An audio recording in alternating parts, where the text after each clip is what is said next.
Bismillahirrahmanirrahim. Assalamualaikum warahmatullahi wabarakatuh. Alhamdulillah, pada semangat ya. Kepada bapak-bapak, ibu-ibu, dan para guru Masjid Al-Iman ya, betul ya, Masjid Al-Iman ya. Innal hamdalillah nahmaduhu wa nasta'inuhu wa nastaghfiruh wa na'udzubillahi min syururi anfusina wa min sayyiati a'malina may yahdihillahu fala mudhillalah wa may yudlil fala hadiyalah. Asyhadu an la ilaha illallah wahdahu la syarikalah wa asyhadu anna Muhammadan abduhu wa rasuluh.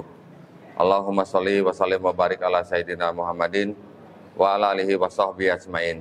Amma ba'du. Alhamdulillah, segala puja dan puji syukur kita panjatkan kehadirat Allah Subhanahu wa taala.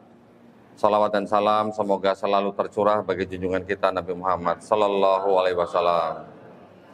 Alhamdulillah, senang sekali saya bisa berada di Masjid Al-Iman ya, di Sawangan, Kota Bogor.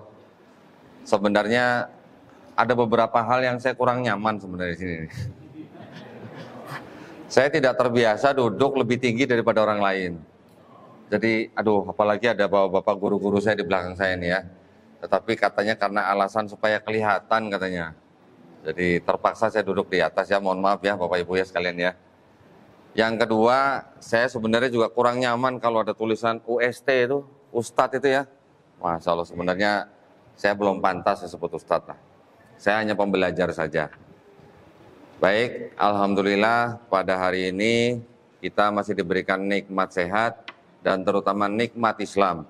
Ya, sehingga kita bisa berkumpul di tempat yang mulia ini untuk sama-sama belajar. Saya juga masih belajar, Bapak Ibu juga masih belajar. Kita sama-sama belajar sampai mati ya. Setuju ya Pak Ibu ya?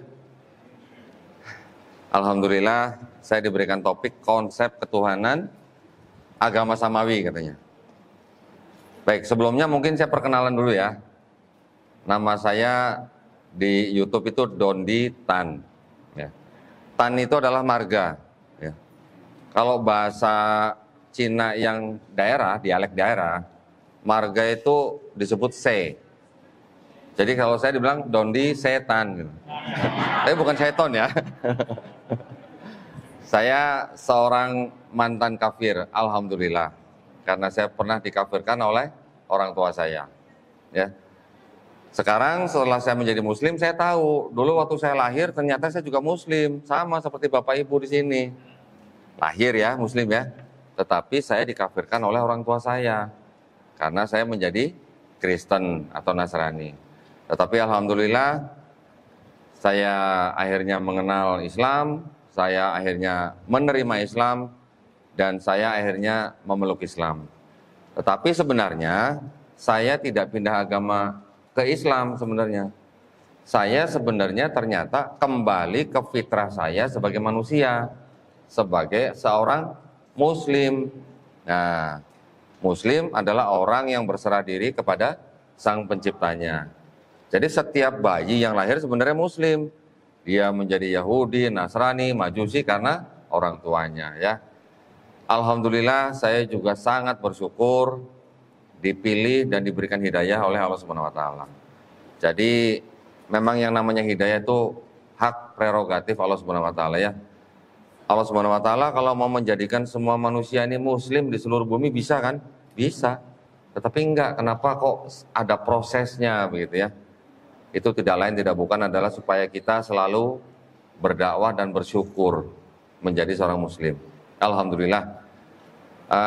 Saya kembali ke Islam itu tahun 2014 dari agama Kristen Protestan ya. Tanggal 25 Juli 2014, 2 hari sebelum Idul Fitri. Wah.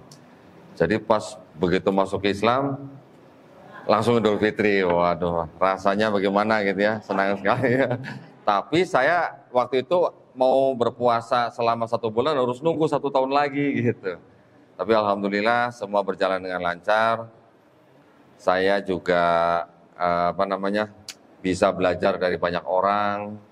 Saya dikenalkan dengan seorang Habib ya, sudah almarhum, yang ada di Desa Cikidang di Pelabuhan Ratu. Masya Allah, saya juga mengenal Islam dari beliau itu jauh dari apa yang saya bayangkan.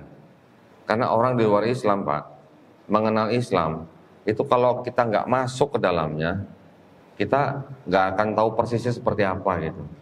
Ternyata dulu saya diajarin di agama saya ajaran kasih gitu ya, bahkan sampai ada kasihilah musuhmu gitu. Begitu saya tahu Islam, oh ternyata ini adalah agama yang memang untuk manusia gitu. Memang agama yang intinya tuh adil gitu buat manusia gitu. Ya. Oke lah, itu mungkin bahasa lain lah. Kita sekarang mau bahas tentang konsep ketuhanan agama samawi. Karena dulu saya berasal dari kalangan Kristen, sebelum saya masuk Islam, saya mempelajari ulang kitab saya. Ya. Saya mempelajari ulang kitab saya. Setelah saya mempelajari ulang kitab saya, baru saya mempelajari Quran dan Islam. 2014 akhirnya saya memilih untuk memeluk Islam, dikarenakan memang banyak hal. Nanti Bapak Ibu bisa tonton lah ya, mungkin video saya di YouTube ya, alasan-alasan yang agak mendetail, karena itu cukup lama memang bahasnya. Tetapi sekarang saya mau mulai dengan yang disebut dengan agama samawi. Baik. Kalau menurut akademisi ya, itu agama samawi ada berapa, Pak, Bu? Berapa? 3. Kalau menurut Bapak sebagai Muslim, agama samawi itu ada berapa, Pak? 3 juga. Sebagai Muslim, Pak? 1. Jadi Bapak Ibu harus tahu ya bedanya ya. Kalau kita bicara agama samawi berdasarkan akademisi, dari pandangan akademisi, pembelajar, ya bisa sampai perguruan tinggi, bahkan sampai profesor dan segala macam, sejarawan dan segala macam. Agama samawi menurut pandangan akademisi ada 3. Ada Yahudi, Kristen, Islam. Tetapi kalau sebagai Muslim, kita Muslim, di mata kita agama samawi ada berapa? Cuma 1. Apa itu? Ya Islam, cuman Islam. Karena apa? Karena ada ayat apa? Inna dina indallahil Islam. Kan nggak disebutin Yahudi yang diridhoi, Kristen yang diridhoi. Kan nggak disebutin di Quran begitu kan? Hanya Islam yang diridhoi. Berarti hanya Islam itulah yang agama samawi. Berarti kalau kita mau melihat nabi-nabi sebelum Nabi Muhammad SAW, dari mulai Nabi Adam sampai Nabi Isa alaihissalam, berarti mereka sebenarnya agamanya agama apa sebenarnya? Islam. Kok ragu-ragu sih, Pak? Jangan ragu-ragu, Pak. Nabi Ibrahim alaihissalam aja memberi pesan kepada anaknya, jangan mati kecuali dalam keadaan Islam. Nabi Yakub juga begitu kan, memberi pesan yang sama kepada anak-anaknya. Jadi sebenarnya ini gini ya, supaya tidak menyalahi atau menjadikan salah paham, saya akan menyatakannya dengan cara seperti ini. Kita kan tahu bedanya syariat dan akidah, ya Pak ya? Syariat dan akidah kita tahu bedanya. Dari zaman Nabi Adam alaihissalam sampai Nabi Isa alaihissalam, secara syariat atau secara institusi lah ya, yang dilihat dari Islam dan non-Islam, mungkin belum bisa dikatakan sebagai agama Islam secara institusi ya. Tetapi secara akidahnya, akidah nabi-nabi dari Nabi Adam alaihissalam sampai Nabi Isa alaihissalam, secara akidah mereka semua adalah Muslim. Setuju nggak Pak, Bu? Setuju ya? Kenapa Muslim? Karena semua nabi-nabi sebelum Nabi Muhammad SAW, semuanya juga berserah diri hanya kepada satu pencipta. Ada nggak kira-kira nabi-nabi yang mengajarkan Trinitas gitu? Tidak ada. Ya, semua nabi-nabi mengajarkan hanya berserah diri kepada Allah Subhanahu wa taala. Jadi kalau begitu kan akidahnya sama. Dari Nabi Adam alaihissalam sampai Nabi Muhammad SAW akidahnya sama, cuman syariatnya berbeda-beda. Syariatnya Nabi Musa dan umatnya diberikan syariat Taurat, Nabi Daud dan bangsanya atau kaumnya diberikan syariat dengan Zabur, Nabi Isa dengan Injil. Nah, sekarang ini kan kita hidup di dalam bernegara dan berbangsa. Kita mempunyai saudara-saudara sebangsa dan setanah air yang mempunyai keyakinan lain, ya kan? mereka juga mempunyai kitab.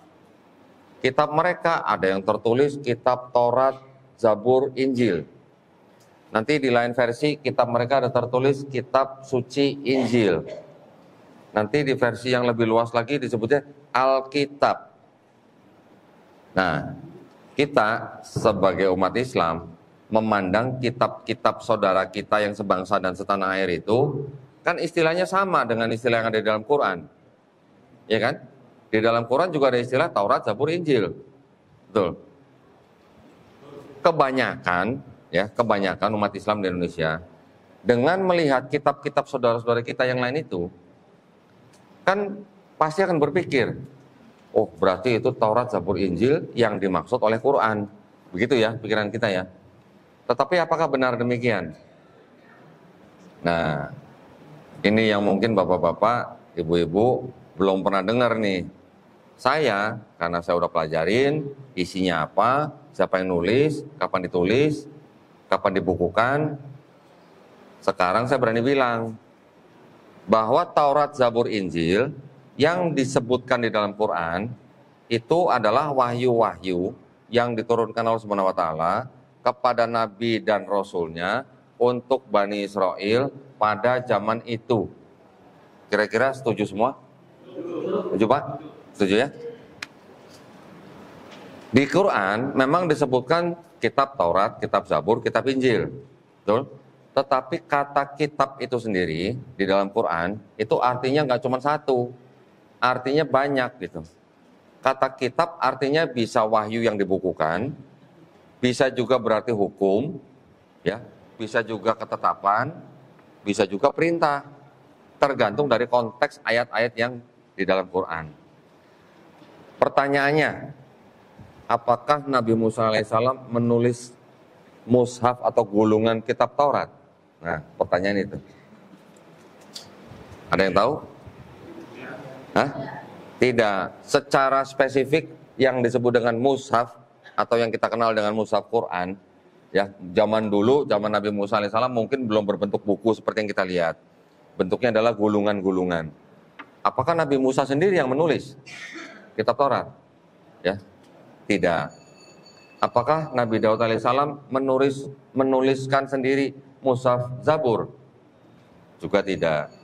Apakah Nabi Isa al-Masih yang menuliskan kitab Injil?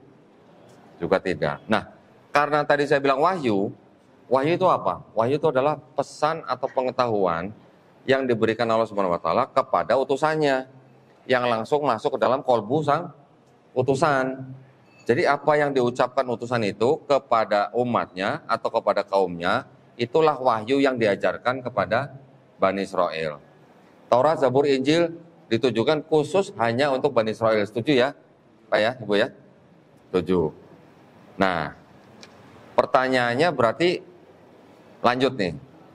Apakah Taurat, Zabur, Injil yang disebut di dalam Quran, apakah itu Bible-nya orang Yahudi dan Bible-nya orang Kristen? Hah? Iya. Ada yang bisa jawab? Bukan? Bukan ya? Alhamdulillah. Jawabannya sesuai dengan yang saya harapkan. Karena masih banyak saudara-saudara kita Muslim yang menyebut kitab mereka dan sebutan itu Injil, itu Taurat gitu. Nah, itu yang perlu kita luruskan di sini ya. Mungkin saudara-saudara kita yang Muslim menyebut kitab mereka itu Injil karena memang di kitabnya tulisannya Injil. Tetapi kita umat Islam, kita juga harus paham Injil itu adalah wahyu yang diturunkan Allah Subhanahu wa taala kepada Nabi Isa alaihissalam untuk Bani Israel pada zaman itu. Jadi kita perlu mempelajari juga yang di dalam kitabnya saudara yang kita Kristen itu pertama Nabi Isa alaihissalam yang nulis atau bukan? Atau Hawariyun yang nulis atau bukan? Ya. Supaya kita tahu itu Injil yang dimaksud oleh Quran atau bukan gitu. Itu yang perlu kita pahami ya. Jadi jangan mudah kalau misalnya nanti Bapak Ibu misalnya di jalan atau di mall atau bahkan sampai ke rumah ada orang datang bawa kitab tulisannya Injil. Nih Bu, Pak, Injil yang diterima oleh Nabi Isa alaihissalam atau Nabi Isa al-Masih. Nama lainnya adalah Yesus Kristus. Kira-kira Ibu gimana? Kalau ada orang datang seperti itu? Jangan ya. Ada nggak Pak yang begitu Pak? Ada. Mungkin di sini belum ada, tapi di tempat lain ada. Mereka membagi-bagikan kitab yang tulisannya kitab suci Injil kepada orang-orang Muslim dan mengatakan bahwa inilah Isa Al-Masih yang kita ketahui, orang Islam ketahui. Ya, ada yang begitu. Bapak Ibu nanti boleh cek juga di YouTube, ada videonya. Hati-hati, itu bukan Injil yang diterima oleh Nabi Isa alaihissalam yang dimaksud oleh Quran. Ya.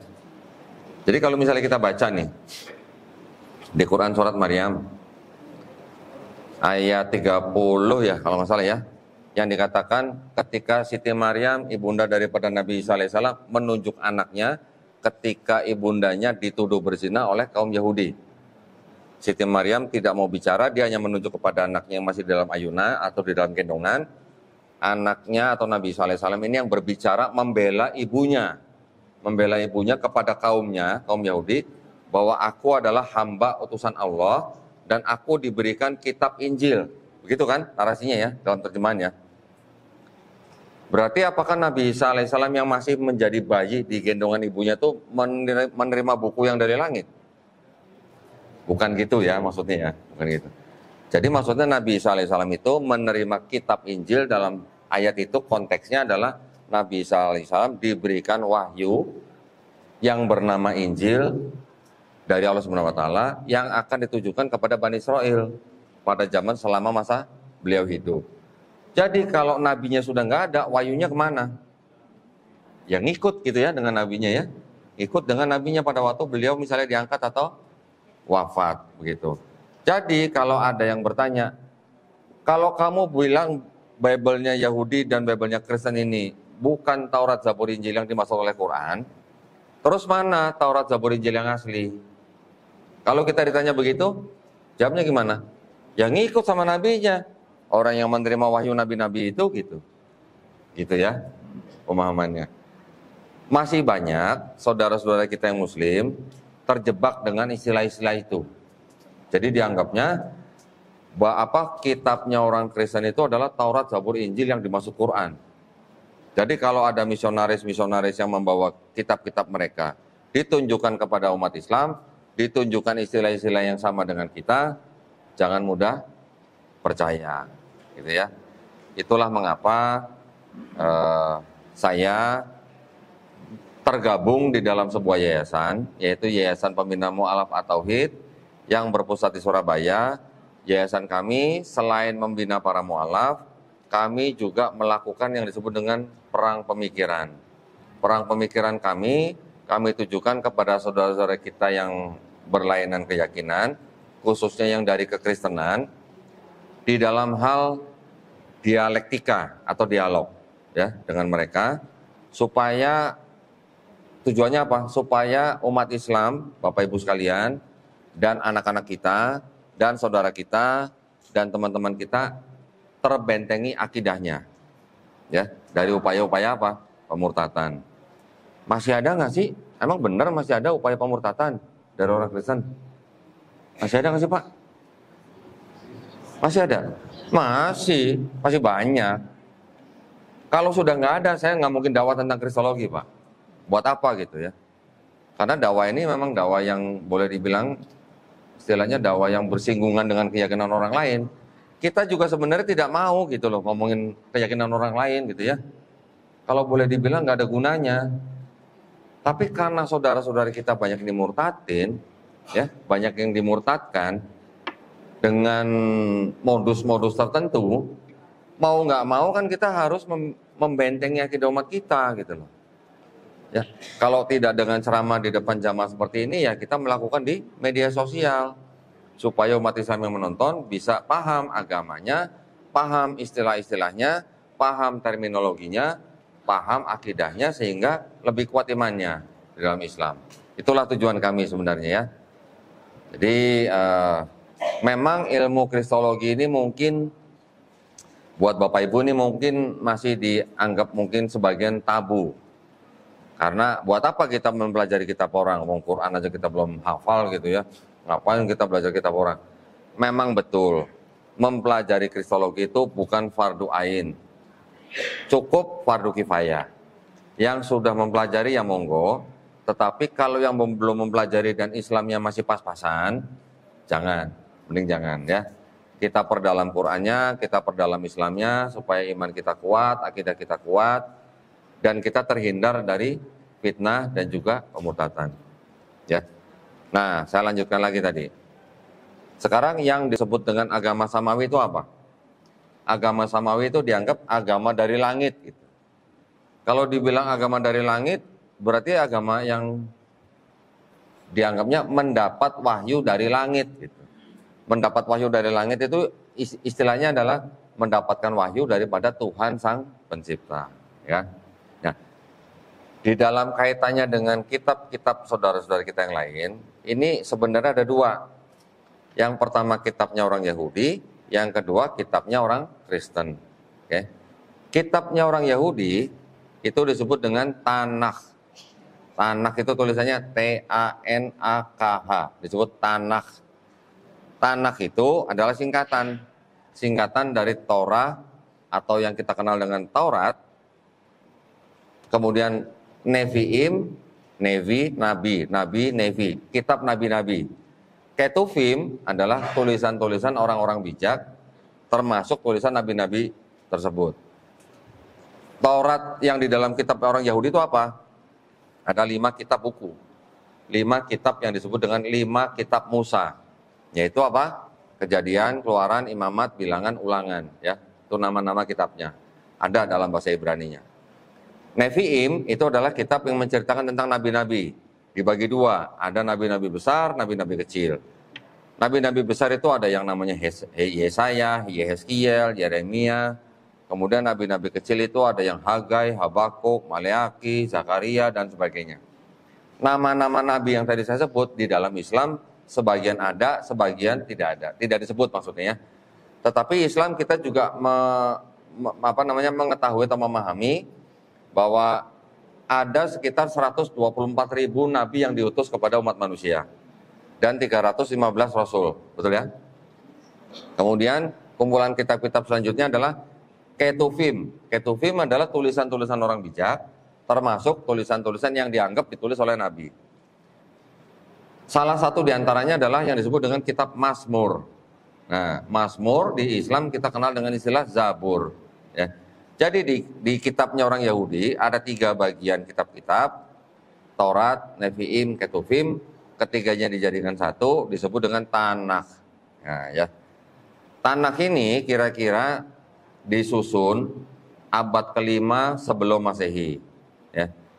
Di tahun kira-kira 450 sebelum Masehi. Kemudian kira-kira di abad ke-3 sebelum Masehi, kitabnya orang Yahudi ini diterjemahkan ke dalam bahasa Yunani. Tapi dalam 2 kali penerjemahan. Yang pertama kali hanya yang Taurat, yang 5 kitab Musa, yang menerjemahkan 72 rabi-rabi Yahudi. Penerjemahan keduanya itu adalah penerjemahan kitab-kitab selanjutnya yaitu Nevi'im dan Ketuvim oleh orang-orang Yahudi yang ada di Alexandria, Mesir. Mesir ya, bukan di Yerusalem. Nah, setelah menjadi kitab dalam berbahasa Yunani, kitab itu disebut sebagai Septuaginta. Sep itu kan dari 70 rabi-rabi yang menerjemahkan. Walaupun rabinya jumlahnya 72, disimpelkan atau disederhanakan menjadi 70 atau disebut LXX gitulah. Ya. Kitab ini disebut Septuaginta berbahasa Yunani. Ketika zaman Nabi Isa alaihissalam lahir, sampai beliau sampai nggak ada, sampai beberapa abad setelahnya, kitab ini sama orang-orang Kristen itu diresensi atau dikritisi penerjemahannya.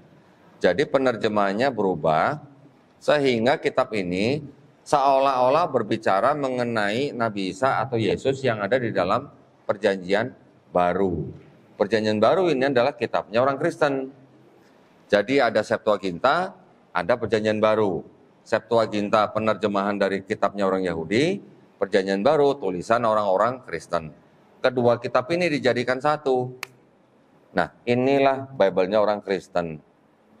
Bible-nya orang Yahudi yang tetap yang tadi, yang Tanakh itu. Jadi ada Tanakh, Bible-nya orang Yahudi, ada Septuaginta plus Perjanjian Baru menjadi Bible-nya orang Kristen. Itu yang disebut dengan Bible juga gitu ya. Jadi Bible Yahudi, Bible Kristen. Kenapa saya menyebut kitab mereka dengan sebutan Bible? Tidak dengan sebutan Alkitab, walaupun di kitabnya tulisannya Alkitab gitu. Saya nggak mau sebut itu Alkitab lagi. Kenapa? Karena Al-Quran kita juga disebut Alkitab. Betul? Pak, Bu, betul ya? Karena Al-Quran kita juga disebut Alkitab, kita jangan sebut kitab mereka Alkitab. Kita sebut saja Bible. Bible itu adalah dari kata Yunani Biblos. Biblos itu adalah artinya kumpulan buku-buku. Gitu ya. Nah, sekarang orang Yahudi yang sudah punya Bible dalam bahasa Ibrani, kalau dikasih lihat Bible yang terjemahan bahasa Yunani itu, yang Septuaginta itu, mau nggak kira-kira? Nggak mau. Kenapa nggak mau? Karena penerjemahan dalam bahasa Yunani itu sudah terpengaruh oleh pengaruh agama lain atau Helenisme ya, sehingga tidak mencerminkan 100% pemahaman orang-orang Yahudi. Jadi sederhananya begini, Bible-nya orang Yahudi diterjemahkan ke bahasa Yunani, tapi ditafsirkan oleh orang Kristen sehingga dipakai menjadi Perjanjian Lama, ya, separuhnya kitab mereka ditambahkan dengan Perjanjian Baru. Nah, itulah kitabnya orang Kristen. Perbedaan yang paling mencolok antara Bible-nya Yahudi dengan Bible-nya Kristen dengan Quran. Nah, sekarang kita masukkan Quran juga nih, ya. Di dalam Bible Yahudi itu yang disebut dengan konsep ketuhanannya itu juga sebenarnya tauhid. Ya, monoteis juga sebenarnya. Sama dengan Quran, tauhid dan monoteis. Ya, kenapa saya bisa bilang begitu? Karena memang pesan-pesan atau ayat-ayat di dalam Bible-nya orang Yahudi itu memang hanya mengesahkan Tuhan Sang Pencipta alam. Tuhan di dalam Bible-nya Yahudi itu mempunyai 7 nama. Ya. Eloh, Eloah, Elohim, El Shaddai, Yod-He-Vav-He, dan Zebaot. Nah, ada yang mirip-mirip ya. Eloh, Allah. Allah, Eloh. Mirip ya. Jadi orang Yahudi mengenal nama Tuhan itu dengan 7 nama. Nah, dari 7 nama ini, ada 1 nama yang dianggap paling penting, yaitu yang tadi nomor 6, yang hanya 4 huruf. Yod, He, Vav, He. 4 huruf. 4 huruf ini tidak boleh dilafazkan oleh orang Yahudi, Pak. Tidak boleh. Istilahnya ya, yang boleh melafazkan hanya imam mereka, imam tinggi mereka, dan itu hanya boleh dilafazkan setahun sekali di dalam kemah suci perjanjian mereka. Jamaah biasa nggak boleh melafazkan, karena mereka memang dilarang untuk melafazkan nama Tuhan dengan sembarangan. Jadi kata Yod, He, Vav, He itu mereka ganti sama orang Yahudi. Diganti dengan apa? Adonai. Adonai itu kalau dalam bahasa Arab itu Rob. Ya, Rob. Atau Hashem. Hashem itu kalau di dalam bahasa Indonesia itu nama itu gitu. Ya. Nama, the name gitulah kalau. Jadi orang Yahudi kalau mau menyebut yang Yod-He-Vav-He itu mereka menyebutkan dengan Adonai atau Hashem gitu ya. Nah, konsep ketuhanan di dalam Bible-nya Yahudi, kenapa tadi saya bilang bisa bertauhid atau monoteis? Karena mereka dengan tegas mengatakan bahwa ada sebuah ayat di dalam kitab mereka, yaitu apa? Shema Israel, Adonai Elohenu, Adonai Ehad. Ya, saya ulang ya. Shema Israel, Adonai Elohenu, Adonai Ehad. Artinya, dengarlah hai bangsa Israel, Tuhan Allah kita, Tuhan itu Esa. Tulisannya begitu ya, terjemahannya ya. Walaupun terjemahannya mungkin tidak 100% tepat karena ada kata Allah di situ, tetapi kita terima dulu lah. Tetapi intinya mereka mengakui bahwa Tuhan itu Esa. Esanya di dalam bahasa mereka adalah Ehad. Adonai Elohenu, Adonai Ehad. Kita di Quran apa? Kul huwallahu ahad. Itu sebenarnya setara itu. Ya. Adonai Elohenu Adonai Ehad setara dengan Kul huwallahu ahad. Nah, Berarti kepercayaan orang Yahudi kan sebenarnya juga mempercayai bahwa Allah itu adalah Esa, satu, nggak ada duanya. Duanya aja nggak ada, apalagi tiganya. Gitu. Ya. Dan kaum Yahudi juga mempercayai bahwa Tuhan Sang Pencipta atau Hashem atau Adonai itu bukan manusia, bukan anak manusia, dan tidak berubah. Dan yang bisa menyelamatkan manusia ya hanya Hashem itu, gitu. Tidak akan menyerahkan kemuliaan Hashem ini kepada siapapun, kecuali termasuk juga kepada manusia. Jadi eksklusif, ini nggak ada bandingannya, nggak ada yang menyerupai. Jadi mirip juga dengan surat Al-Ikhlas kita, ya. Kalau bukan anak manusia, bukan manusia, berarti juga mirip dengan Al-Ikhlas, tidak beranak dan tidak diperanakan. Tidak ada yang menyerupai, gitu ya. Prinsipnya sama, konsepnya sama. Oke.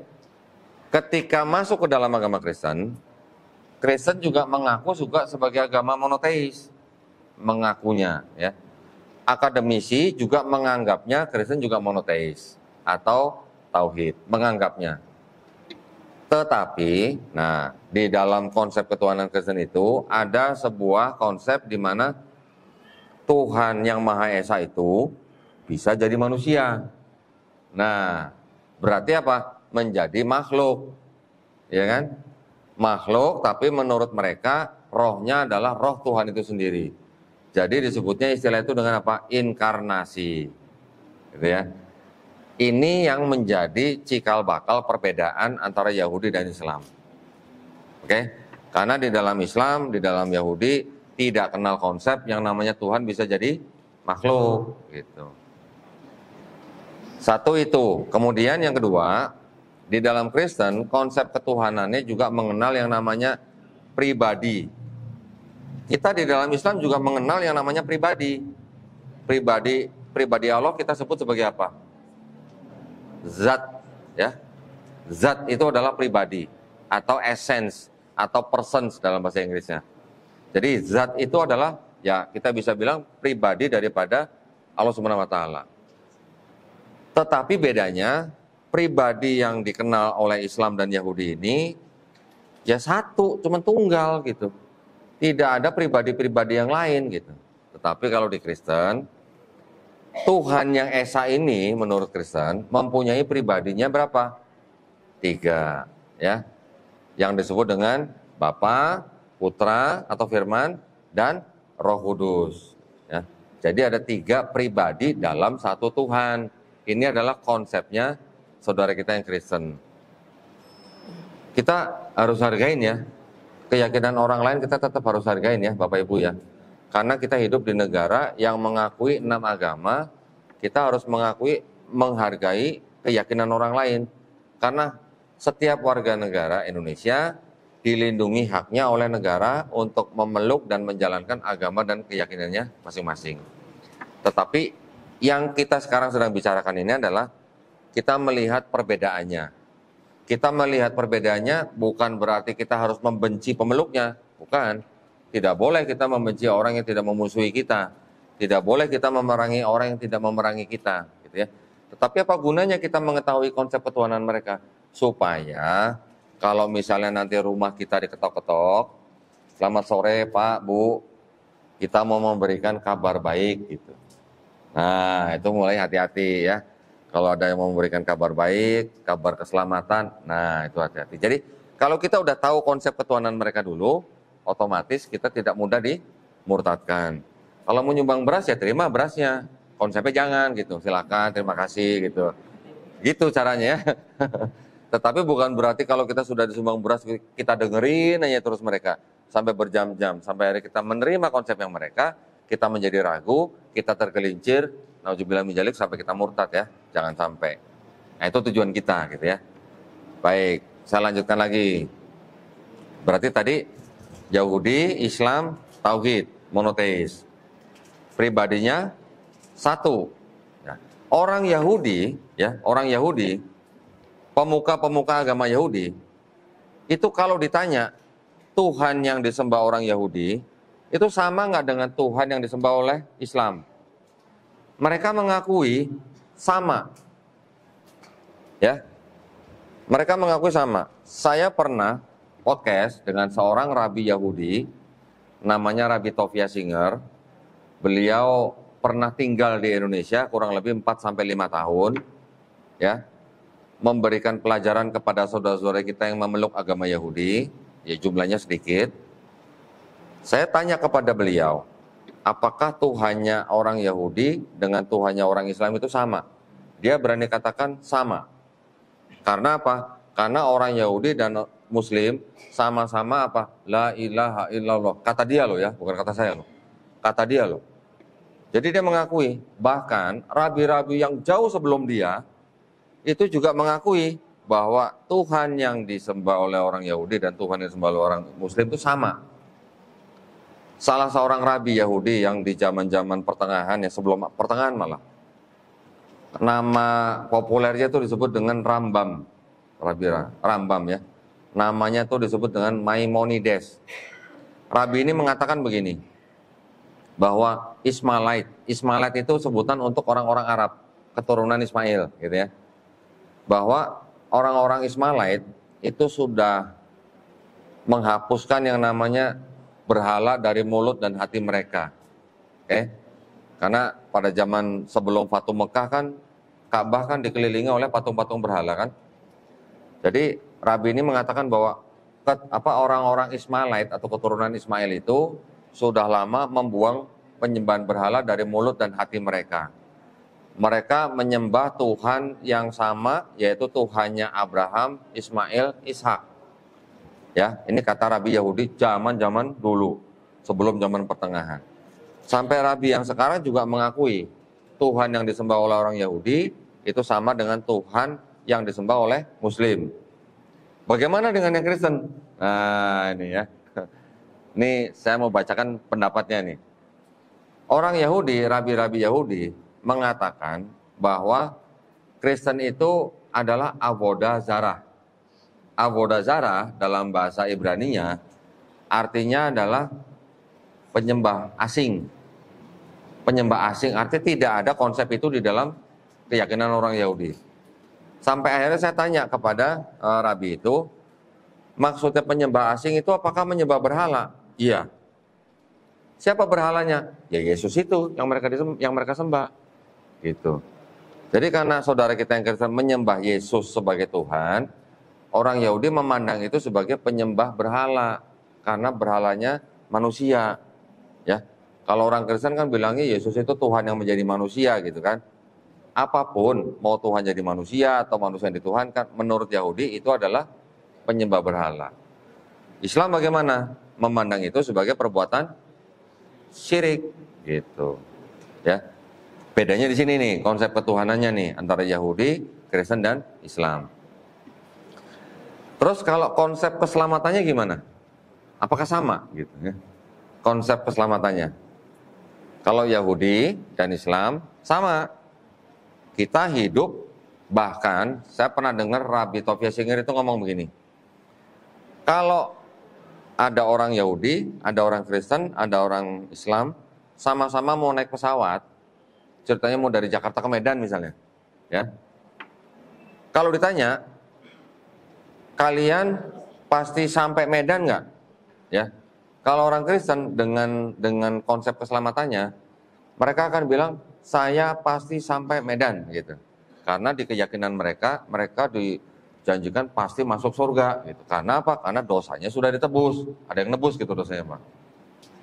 Tapi kalau orang Yahudi dan orang Islam ditanya, kamu pasti sampai Medan nggak? Jawabnya apa? Insya Allah. Nah, bedanya di situ, ya.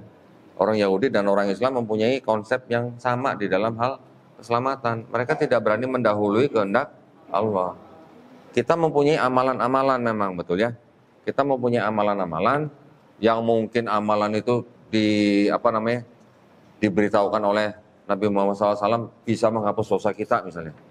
Atau mempunyai pahala sekian bulan atau sekian hari ibadah misalnya. Tetapi tetap orang Islam tidak berani ngomong saya pasti masuk surga. Karena apa? Karena kita hanya bisa masuk surga bukan karena amalan kita, tetapi karena rahmat dari Allah Subhanahu wa taala. Jadi kalau ditanya kamu pasti masuk surga nggak? Insya Allah. Bedanya di situ ya. Tapi kalau Kristen, karena mereka merasa dosanya sudah ditebus oleh Yesus dengan cara mati di atas kayu salib, mereka bilang saya pasti masuk surga. Saya pengen nanya, kalau siapa tuh yang bunuh 6 orang Yahudi di Jerman, siapa? Hitler? Kira-kira masuk surga nggak ya? Dia juga percaya loh dengan Yesus loh sebagai Tuhan dan Juru Selamatnya. Kira-kira aja, ini cuma nanya nggak perlu jawab gitu ya. Mungkin yang jawab nanti bisa teman-teman dari Kristen gitu lah. Oke. Hitler membunuh kira-kira 6 juta orang Yahudi ya pada selama Perang Dunia Kedua. Pada peristiwa apa? Holocaust namanya. Kira-kira masuk surga, masuk neraka, udah gitu aja. Oke. Dan kalau di dalam kekristenan itu mereka percaya ada yang namanya dosa waris. Jadi dosa yang diwariskan oleh Adam dan Hawa kepada setiap anak cucu mereka, sampai kepada setiap bayi yang lahir dia udah bawa dosa waris. Artinya dosa waris itu adalah dosa yang menjalar. Karena dianggapnya Adam dan Hawa sudah berbuat dosa, melanggar perintah Allah, ya. Dianggapnya dosa itu sudah menjalar kepada setiap manusia. Makanya orang Kristen dianggapnya tidak bisa selamat karena sudah bawa dosa waris. Jadi kalau tidak ada yang nebus itu dosa waris, tidak akan masuk surga. Caranya nebus gimana? Dengan cara Yesus atau Tuhan turun menjadi manusia, jadi Yesus, mati di atas kayu salib, dibunuh oleh ciptaannya sendiri, ya. Itulah yang bisa menebus dosa orang Kristen. Itu konsep keselamatan secara inti, ya. Intinya seperti itu. Jadi kalau saya analogikan begini, boleh nggak kira-kira Pak Ibu nih? Kira-kira nih ya, analogi saya nih. Misalnya ibu punya utang sama saya, ya Bu ya. Ibu nggak bisa bayar utang sama saya. Terus ibu datang ke saya, Pak, saya nggak sanggup bayar utang ini. Saya mohon kebijakan Bapak, saya minta istilahnya dihapuskanlah utang saya gitu. Terus saya ngomong begini, baik, saya hapuskan hutang ibu, tapi ibu harus bunuh anak saya. Gitu. Kira-kira gitu gimana? Masuk nggak analoginya? Ya, analoginya begitu, di dalam Kristen begitu. Jadi karena begitu besar kasih Allah, ya, akan dunia ini sehingga dikaruniakan anak yang tunggal, barang siapa yang percaya kepada Yesus ini akan memperoleh hidup yang kekal. Karena manusia dianggap berdosa, tidak bisa menyelamatkan hidupnya sendiri, maka Tuhan itu sendiri harus memberikan anaknya dibunuh oleh manusia sehingga dosa manusia ini tertebus gitu. Jadi kalau saya analogikan dengan yang hutang tadi, masuk kan? Kurang lebih sama kan analoginya kan? Tetapi kan tidak masuk akal gitu loh maksudnya. Nah, masa iya saya mau menghapuskan utang ibu ini kepada saya harus memberikan anak saya untuk dibunuh? Gak logis gitu ya. Tetapi ya seperti tadi saya katakan, kita tetap harus menghormati keyakinan orang lain ya. Tetapi gunanya apa kita mengetahui seperti itu tadi? Nah, saya ulang lagi, supaya kita tahu konsep mereka, jangan mudah kita terperdaya hanya karena mie instan 1 dus misalnya, atau gula pasir 5 kilo misalnya, atau beras sekarung misalnya. Hanya gara-gara itu iman kita digadaikan, ya. Itu tadi yang saya sebut dengan konsep ketuhanan, konsep keselamatan. Kalau yang di Yahudi sama juga, mereka juga ada sistem yang namanya bertobat. Ada sebuah ayat di dalam kitab mereka, di kitab Kristen juga ada sebenarnya, karena kan mereka mengambil kitab itu sama. Kalau yang di kitabnya Kristen berarti di Perjanjian Lama, di kitabnya orang Yahudi berarti di Tanah. Di kitab namanya Yesaya. Yesaya pasal 1 ayat 16 sampai 18. Dikatakan begini. Basuhlah. Basuhlah itu apa sih? Kita apa? Kalau kita basuhlah apa? Wudu kan? Kita wudu loh. Topiknya itu adalah bertobat, ya. Topiknya bertobat. Tetapi ayat pertama mengatakan basuhlah, bersihkanlah dirimu, jauhkanlah perbuatan-perbuatan jahatmu dari depan mataku. Mataku ini maksudnya mata Tuhan. Berhentilah berbuat kejam atau jahat. Belajarlah berbuat baik, kendalikan orang-orang jahat, belalah hak anak-anak yatim, perjuangkanlah janda-janda, bukan cari-cari janda ya Pak ya, perjuangkan janda-janda, maksudnya hak janda-janda. Baiklah, marilah kita berperkara, firman Tuhan, tulisannya firman Tuhan.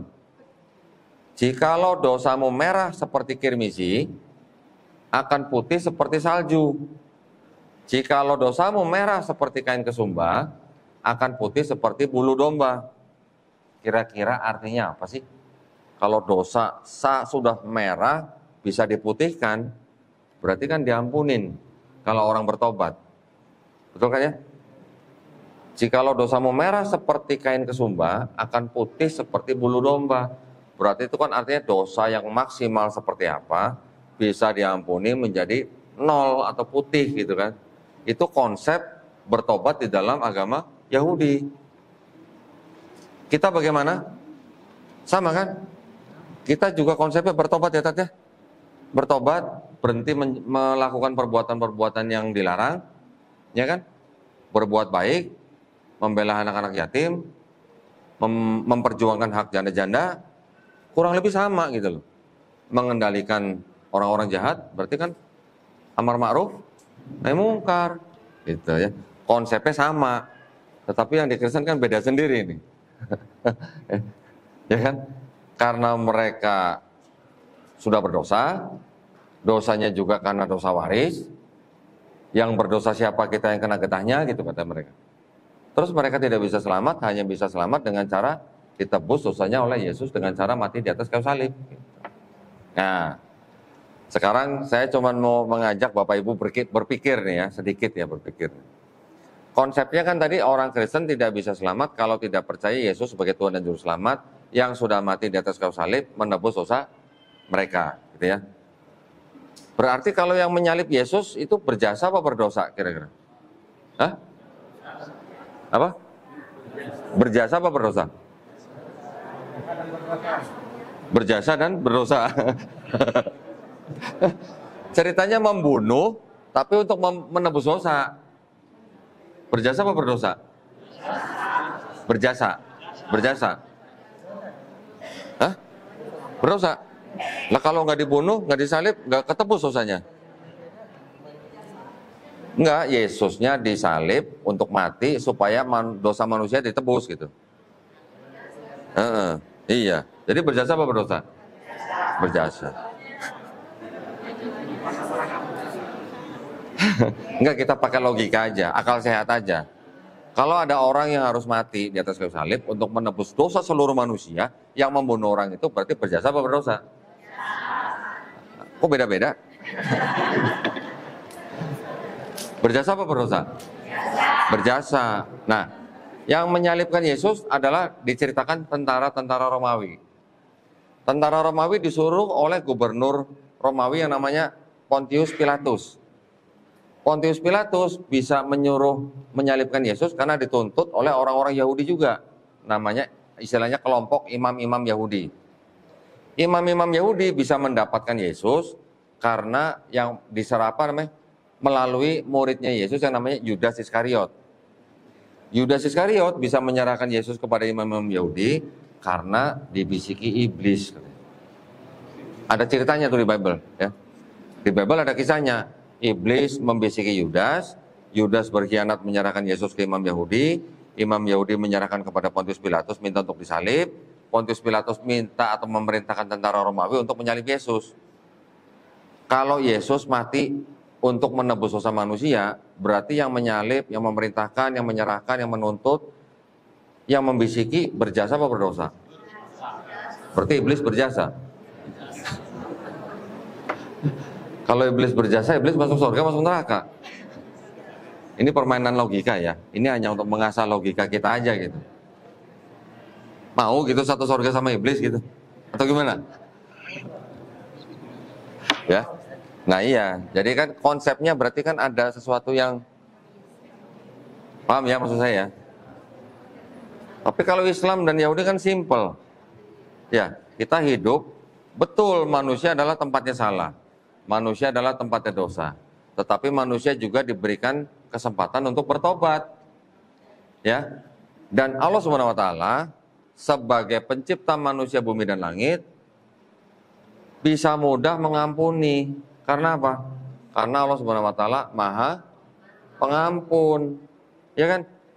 Tapi kalau di Kristen, konsep keselamatannya, Tuhan ini untuk mengampuni manusia dia harus, nah itu tadi, entah memberikan anak yang dibunuh, atau kalau Tuhan itu sendiri yang jadi manusia, berarti kan dia bunuh diri gitu.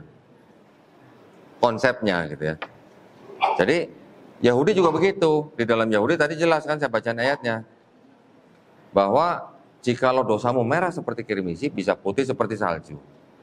Nanti ada lagi ayat-ayat di dalam kitabnya atau Bible-nya orang Yahudi, bahwa bilangnya gini, seorang anak tidak menanggung kesalahan ayahnya, seorang ayah tidak menanggung kesalahan anaknya, yang berdosa itu yang mati. Artinya mati itu adalah yang konteksnya adalah masuk neraka gitu ya. Jadi seorang ayah tidak bisa menanggung atau menebus dosa anaknya. Seorang anak juga tidak bisa menanggung atau menebus dosa ayahnya. Di Islam bagaimana? Ada nggak konsep kita bisa menanggung dosa orang tua kita? Atau orang tua menanggung dosa kita? Tidak ada juga kan? Yang masuk neraka yang mana kalau di Islam? Ya yang berdosa gitu. Yang tidak berdosa dijanjikan jannah. Kan begitu. Jadi kan sama sebenarnya konsepnya. Ya.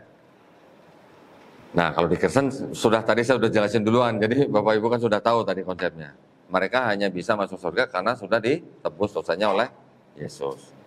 Oke. Ini adalah konsep ketuhanan dan konsep keselamatan di dalam agama yang disebut dengan agama samawi. Tapi kalau kita sebagai agama Islam, di mana kita mengimani nabi-nabi, semua nabi-nabi sebelum Nabi Muhammad SAW, dari mulai Nabi Adam alaihissalam sampai Nabi Isa alaihissalam, berarti kita yakin dan kita tahu bahwa nabi-nabi yang menerima wahyu itu berasal dari Allah Subhanahu wa taala dan semua pesannya sama. Ya, kita berhak klaim sebagai muslim, kita berhak klaim bahwa agama samawi ya cuma Islam. Tetapi kalau di ranah akademis, mereka mau bilang agama samawi ada 3, ya monggo aja. Kita sebagai orang Islam, kita harus hakul yakin bahwa agama samawi cuma Islam. Ya, itu pesan saya. Baik, saya berani berkata begini karena saya sudah mempelajari apa yang disebut dengan kitab-kitab Yahudi dan kitab-kitab Kristen. Nah, tujuannya adalah seperti yang tadi saya katakan, untuk membentengi akidah umat Islam dari upaya-upaya pemurtatan. Gitu ya. Secara globalnya begitu. Tapi nanti kalau kita mau bandingkan lebih detail lagi, nanti bisa ada konsep peribadatan. Konsep peribadatan Yahudi dengan Islam bagaimana? Mirip. Mirip. Di Yahudi juga ada yang namanya wudhu. Ya, membasuh kaki, muka, tangan, ada. Mereka juga pakai kerudung perempuannya. Dan mereka kalau mengadakan kegiatan seperti ini juga dipisah seperti ini. Laki-laki dan perempuan di dalam Yahudi kalau ada kegiatan di dalam sinagog itu dipisah. Kalau Kristen bagaimana? Campur, ya. Campur, udah gitu ada yang kekurangan bahan buat bajunya sehingga mungkin pundaknya kelihatan, mungkin pahanya kelihatan, itu ada karena saya dulu pernah di sana. Jadi saya tahu gitu. Jadi kadang-kadang kalau saya lagi dengerin pendeta khotbah, kadang-kadang mata saya melirik sana gitu kan. Bisa begitu, ya karena memang ada di dalam pandangan kita ya. Gitu gimana. Mubazir ya Bu, kalau nggak dilihat ya Bu ya. Nah, itu dari konsep-konsep peribadatan begitu. Kemudian yang paling penting juga, kaum Yahudi atau bangsa Yahudi, sebagai pemeluk agama yang monoteis, mereka punya kiblat nggak? Hah? Punya. Mana kiblatnya? Baitul Maqdis. Baitul Maqdis. Cuman gini, yang disebut dengan Bait Suci orang Yahudi, itu kan yang kedua ya, yang kedua. Sudah dihancurkan tahun 70 Masehi oleh Jenderal Titus dari Romawi. Yang sisa cuman satu tembok di sebelah barat.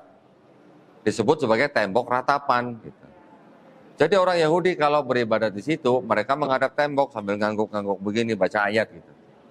Tetapi itu adalah kiblat buat mereka. itu adalah kiblat.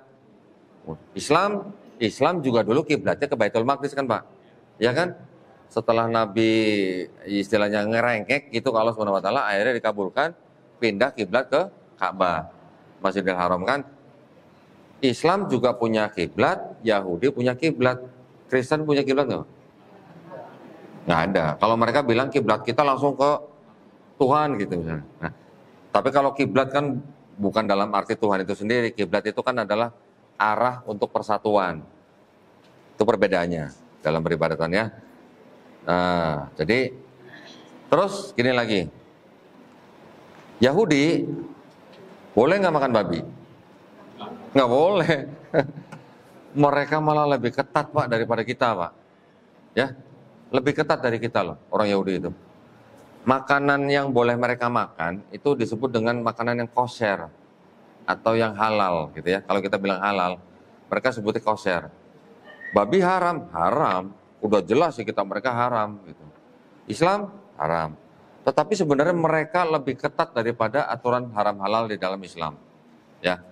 Kalau kita perhatikan ikannya yang boleh dimakan oleh orang Yahudi itu adalah hanya ikan yang punya sirip dan punya sisik. Berarti kalau gitu lele nggak boleh dimakan Pak. Ikan patin nggak boleh dimakan. Lumba-lumba nggak boleh dimakan, ikan paus juga nggak boleh dimakan. Ya itu ikan. Termasuk udang juga nggak boleh. Ya lebih ketat tuh itu loh. Nah, babi jelas. Islam bagaimana? Jelas.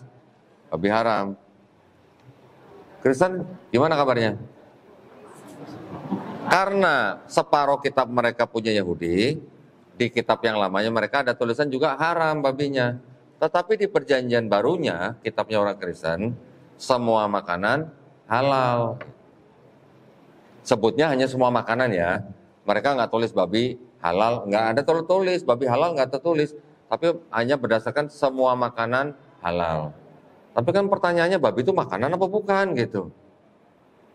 Gitu ya. Jadi bedanya lagi di Kristen mereka diperbolehkan makan babi. Tetapi ada juga salah satu sekte Kristen di bawah Protestan, mereka juga nggak makan babi. Ada, namanya sekte Advent.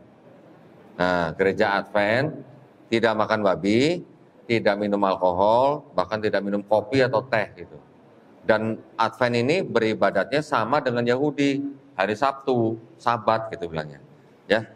Nah, kalau Yahudi ini beribadahnya hari Sabtu karena memang ada perintah kuduskan hari Sabat. Islam alhamdulillah kita diberikan hikmah dan rahmat di hari Jumat, ya. Tetapi ini perbedaan hari Sabtu dan Jumat ini bukan perbedaan yang bersangkutan dengan akidah, tidak ada hubungan dengan akidah. Kalau Kristen bagaimana? Hari apa? Ada yang tahu? Minggu. Hari Minggu itu apa? Bahasa Inggrisnya Sunday, ya. Sun itu apa? Matahari. Day itu apa? Hari. Jadi hari apa dong? Hari matahari. Kalau Bapak Ibu pernah melihat gambar atau lukisan ya, Yesus atau Maria gitu, kadang suka ada gambar Yesus yang di belakangnya ada kayak lingkaran begini. Ya. Itu namanya lingkaran halo namanya. Atau Maria juga di belakang ada lingkaran. Apa itu tandanya? Itu adalah sisa-sisa dari penyembahan dewa matahari dari Romawi yang dibawa atau yang diganti dengan hari kebaktiannya orang Kristen. Ya. Orang Romawi sebelum mempunyai agama yang resmi agama negara ya tahun 380 atau 381 Masehi oleh Kaisar Theodorus namanya, itu sebelumnya mereka jauh sebelumnya sudah menyembah yang namanya Dewa Mitra sebagai dewa matahari. Agama Kristen menjadi resmi di Romawi tahun 380 atau 381, sebelumnya tahun 313 menjadi agama yang legal ya, belum resmi tapi legal oleh Kaisar Konstantin. Nah, jadi oleh Kaisar Konstantin 313 Kristen boleh menjadi agama yang legal di Romawi. Sebelumnya mereka menyembah dewa-dewa. Yang paling lama kalau nggak salah yang mereka sembah itu adalah Dewa Mitra.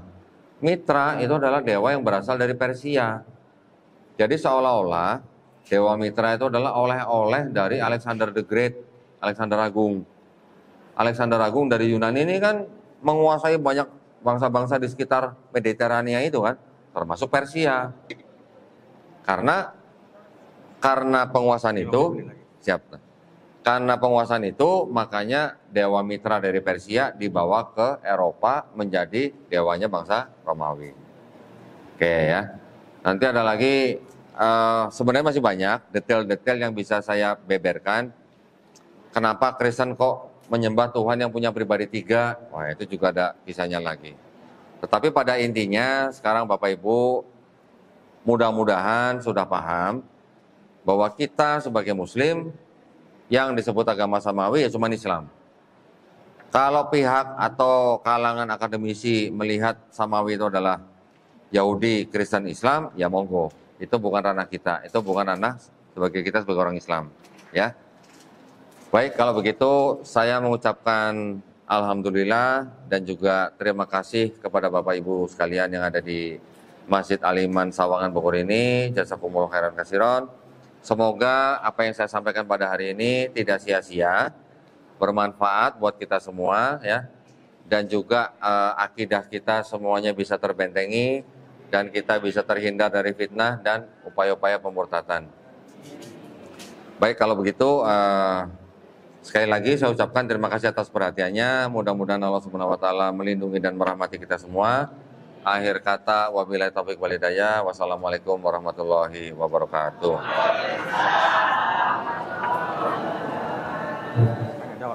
Oh, tanya jawab, boleh. Tanya jawab.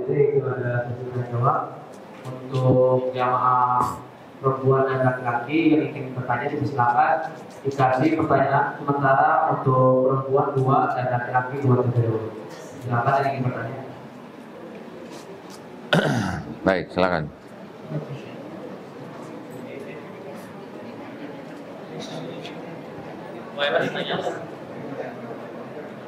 Ya mungkin langsung aja pertanyaan.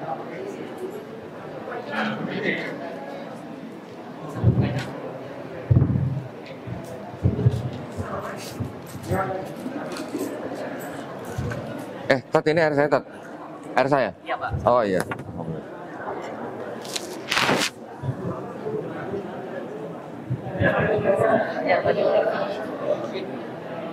Mungkin bisa ini karena kita ada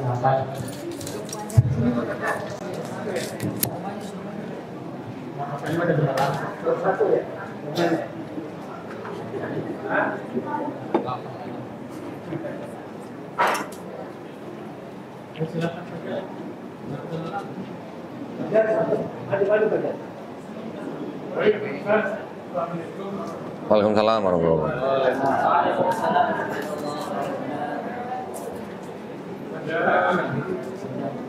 Dua Pak Ustaz pertanyaan.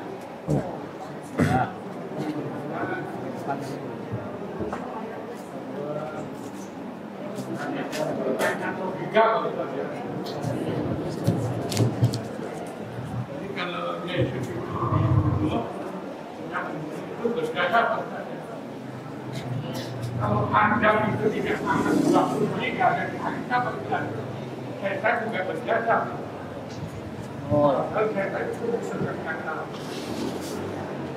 Pertanyaannya? Pertanyaannya adalah di dalam syariat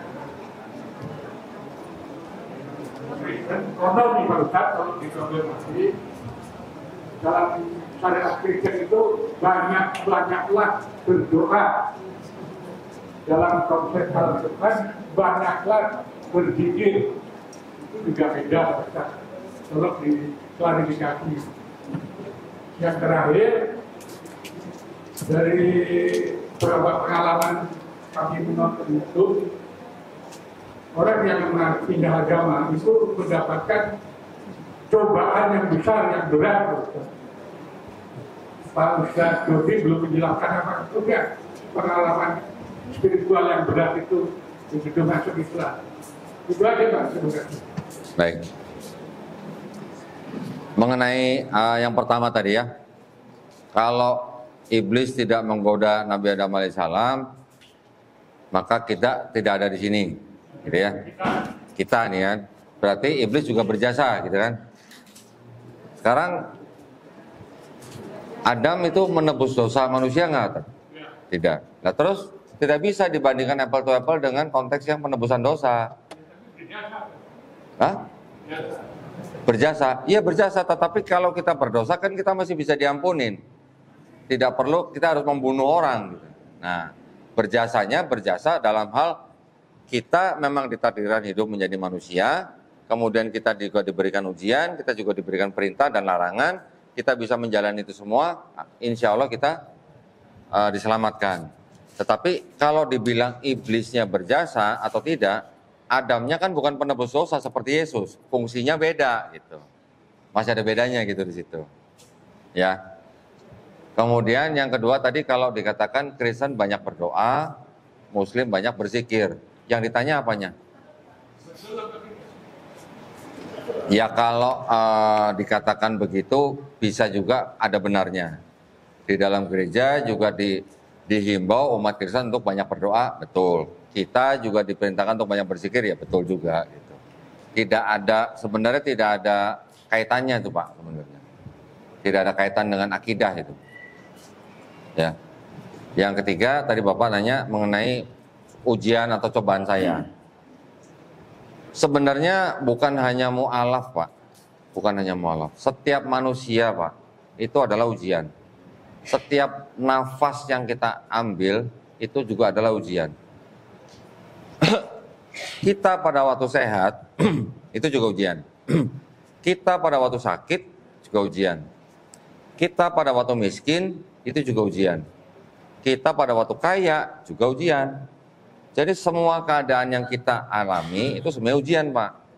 Kalau kita miskin, kita masih beriman nggak kepada Allah SWT? Kalau kita lagi kaya, kita pakai nggak harta kita di jalan Allah? Ya. Kalau kita lagi sehat, kita berjihad nggak? Kita membela agama Allah nggak? Kalau kita lagi sakit, kita tetap ingat Allah nggak? Semua keadaan itu adalah ujian. Kalau khusus mengenai keadaan saya pada waktu saya masuk Islam, alhamdulillah saya tidak mengalami hal-hal yang mungkin Bapak tonton di YouTube, yang mungkin diusir, ada yang disekap, bahkan ada yang dipasung. Alhamdulillah saya tidak mengalami itu aja.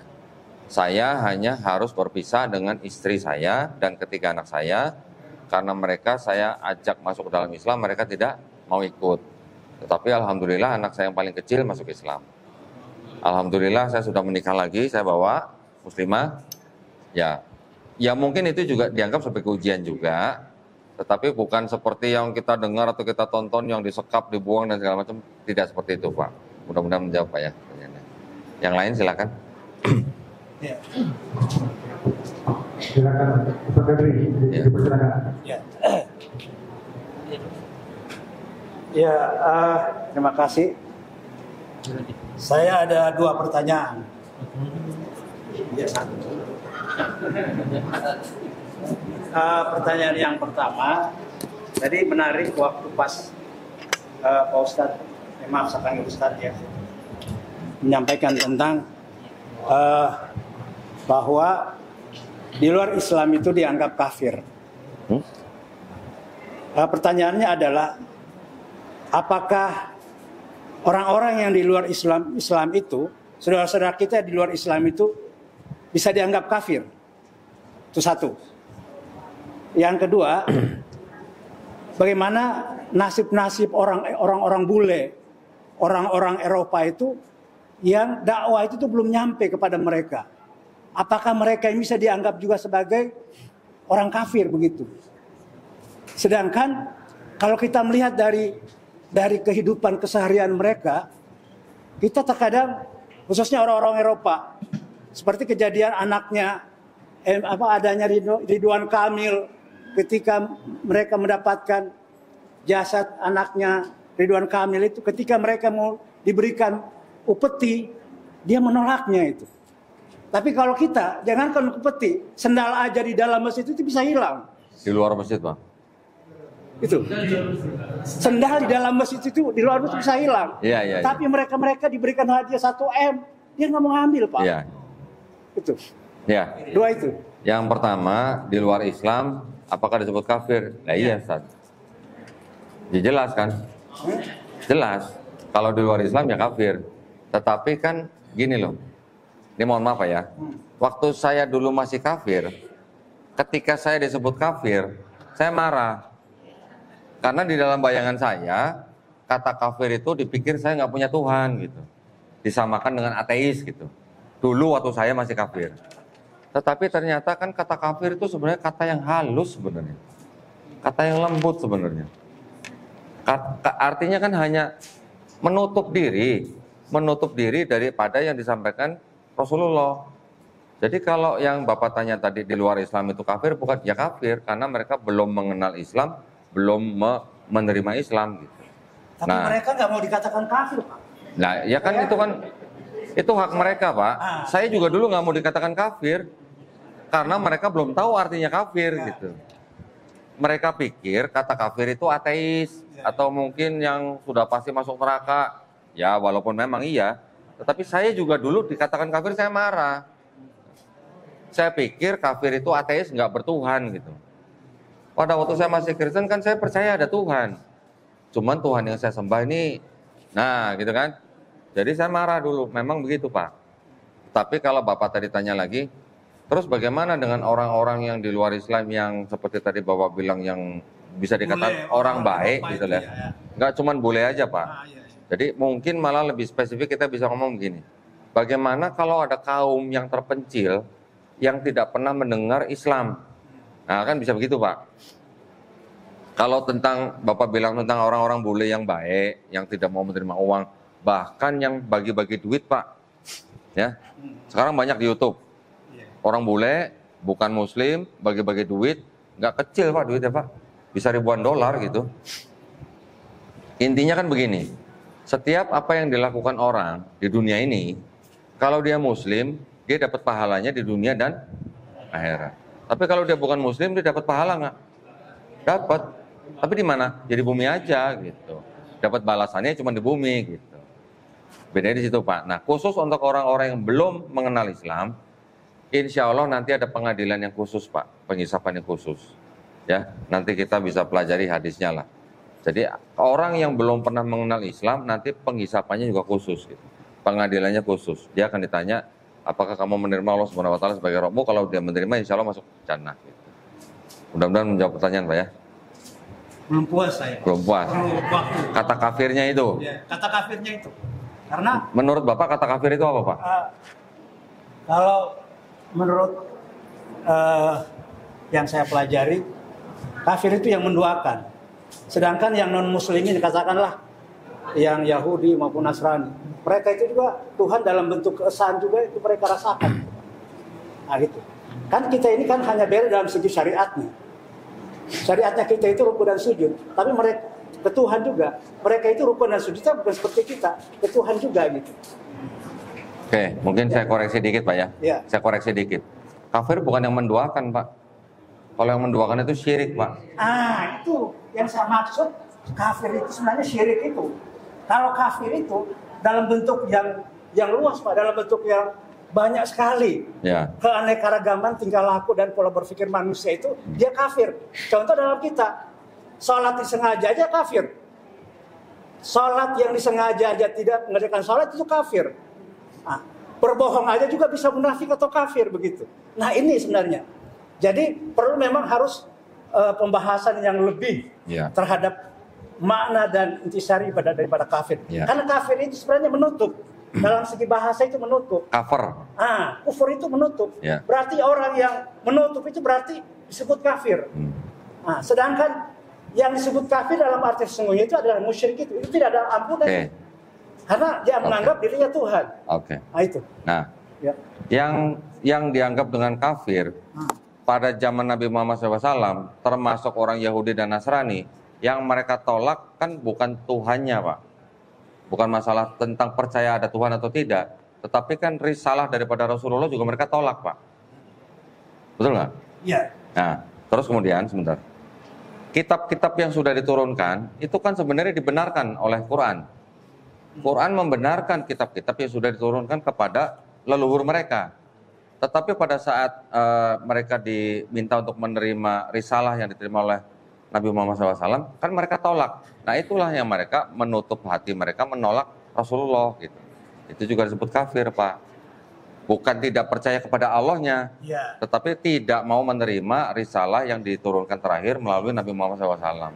Itu juga disebut kafir. Ya. Kalau menurut saya itu hak prerogatif Allah itu tentang tadi itu. Itu kan asumsi kita dalam hal melihat mereka. Ustaz Gadri, saya cukup. Ya cukup ya udah. Saya kasih yang lain. Ibu, ada yang cukup. Mungkin dari ibu silakan yang ingin. Dari ibu-ibu belum ada yang nanya nih. Ibu dua. Ibu dua. Bapak dua. Minum, minta minum. Sedotan.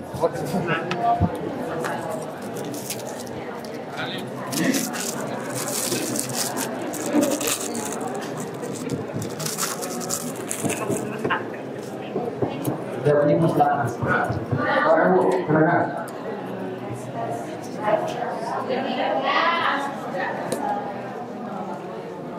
Waalaikumsalam warahmatullahi wabarakatuh.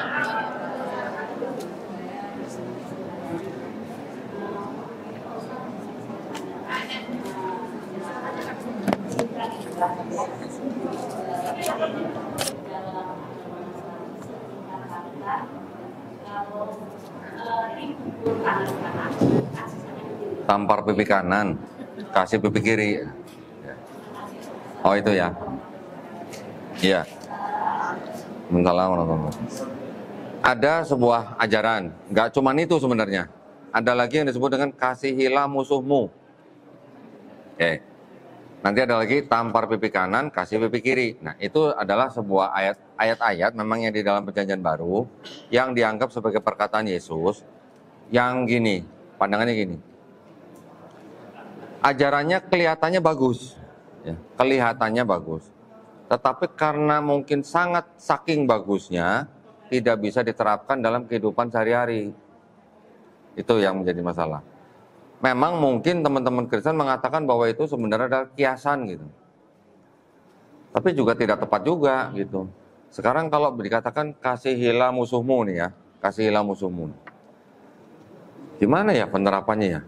Kalau iblis musuh kita bukan ya? Terus gimana caranya mengasihi iblis? Ya kan? Kasihilah musuhmu itu kan berarti kan gimana? Berarti kan kita mau dizolimi gitu. Kalau kasihilah musuhmu. Betul nggak Pak? Jadi tidak bisa diterapkan. Begitu juga yang tampar pipi kanan kasih pipi kiri. Itu juga tidak bisa diterapkan. Kalau di Islam gimana? Kalau kita dizolimi? Kita boleh balas. Yang setimpal ya. Kita boleh balas yang setimpal. Tidak boleh berlebihan. Tetapi kalau mengampuni atau memaafkan lebih baik. Bisa nggak diterapkan? Bisa, sangat bisa. Itulah kenapa Harvard University, Pak, di salah satu dinding mereka, yang mereka tempel itu ayat Quran, bukan ayat Bible. Bukan kalau ditampar pipi kanan kasih pipi kiri gitu.